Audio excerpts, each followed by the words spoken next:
আসসালামু আলাইকুম, welcome back to my channel cooking by Zohra. আজকে আমি আপনাদের মাঝে নতুন আরও একটি রেসিপি নিয়ে হাজির হলাম।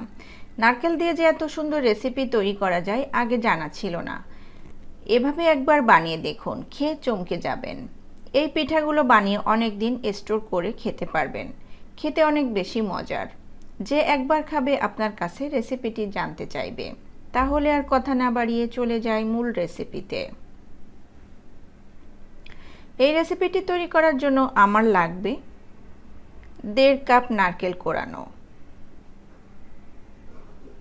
এখানে আমি একটি নারকেল কুড়িয়ে নিয়েছি। আরও নিব 1/4 কাপ পোলাও চাল।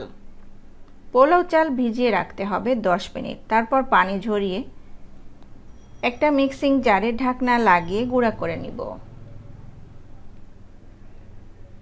দেখুন এভাবে করে দিয়ে নিব।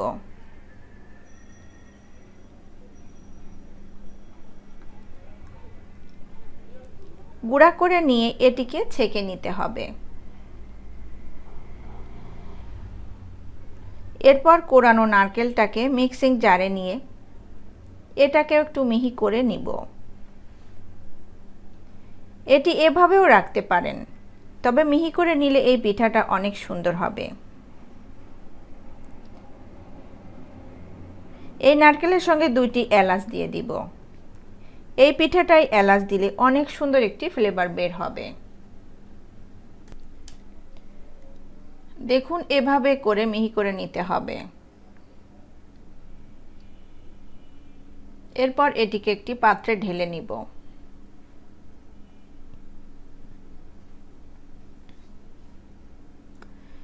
তারপর চুলায় একটি কড়াই বসিয়ে চালের গুঁড়িটা দিয়ে দিব।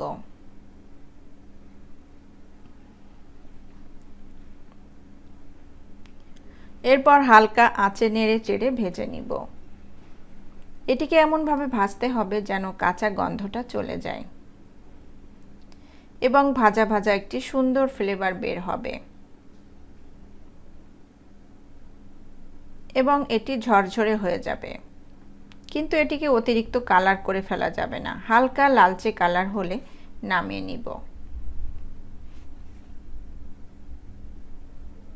দেখুন এরকম অবস্থায় নামিয়ে নিতে হবে। এরপর ওই কড়াইতে দিয়ে দিব মিহি করে রাখা নারকেল কোরানো। তার মধ্যে অ্যাড করব 1 কাপ চিনি, সামান্য একটু লবণ। মিষ্টি জাতীয় খাবারে সামান্য একটু লবণ দিলে মিষ্টির স্বাদটা ব্যালেন্স থাকে। এরপর জাল করে চিনিটাকে গলিয়ে নিব। চিনিটা যখন গলে গিয়ে পানি বের হবে ওই পর্যায়ে 3 চা চামচ গুঁড়া দুধ অ্যাড করব।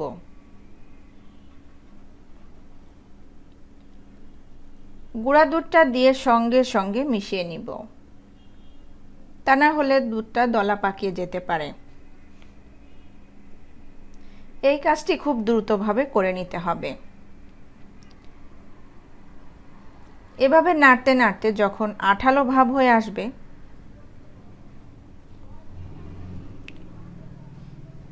তখন ভেজে রাখা চালের গুঁড়াগুলো দিয়ে দিব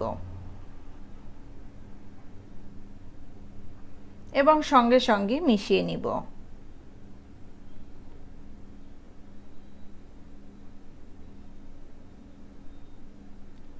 ভালোভাবে মিশিয়ে নেওয়া হলে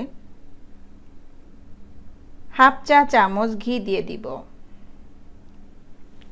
এই পর্যায়ে ঘিটা দিলে অনেক সুন্দর একটি ফ্লেভার বের হবে। এরপর মিশিয়ে নিব। কিছু সময় নাড়তে নাড়তে যখন কড়াই থেকে ছেড়ে আসবে তখন চুলা থেকে নামিয়ে নিতে হবে।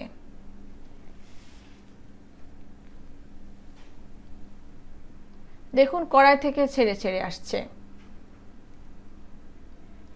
এরপর যে পাত্রে সেট করব সেই পাত্রে সামান্য একটু ঘি লাগিয়ে নিব। তারপর গরম থাকা অবস্থায় নামিয়ে একটি স্প্যাচুলা দিয়ে সমান করে নিতে হবে। এটি খুব দ্রুতভাবে করে নিতে হবে, তা না হলে ঠান্ডা হলে এই কাজটি করতে অনেক বেশি কষ্ট হবে। দেখুন 4 কোণা শেপ করে নিয়েছি। এরপর একটি ছুরির সাহায্যে পিস পিস করে কেটে নিব।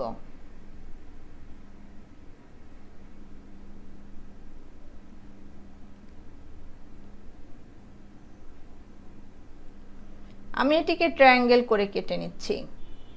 আপনারা যে কোনো শেপে কাটতে পারেন। এভাবে করে বানিয়ে অনেক দিন রেখে খেতে পারবেন, সবার অনেক বেশি পছন্দ হবে। আশা করছি আমার আজকের এই তক্তি পিঠার রেসিপিটি অনেক বেশি ভালো লেগেছে। রেসিপিটি ভালো লাগলে লাইক, কমেন্টস এবং শেয়ার করতে ভুলবেন না। সেই সাথে আমার চ্যানেলটাকে সাবস্ক্রাইব করে অল বাটনে একটা ক্লিক করে রাখবেন, তাহলে আমার কোনো ভিডিও আপলোড করার সঙ্গে সঙ্গে নোটিফিকেশন আপনাদের কাছে পৌঁছে যাবে। আর আপনারা যারা আমার ফেসবুক পেজ থেকে দেখছেন, লাইক এবং ফলো দিয়ে না রাখলে প্লিজ লাইক এবং ফলো দিয়ে রাখবেন, তাহলে আমার কোনো ভিডিও আপলোড করার সঙ্গে সঙ্গে নোটিফিকেশন আপনাদের কাছে পৌঁছে যাবে। ভালো থাকবেন সবাই। আজকের মতো এখানে বিদায় নিচ্ছি। পরবর্তী রেসিপি দেখার আমন্ত্রণ জানাচ্ছি। আল্লাহ হাফেজ।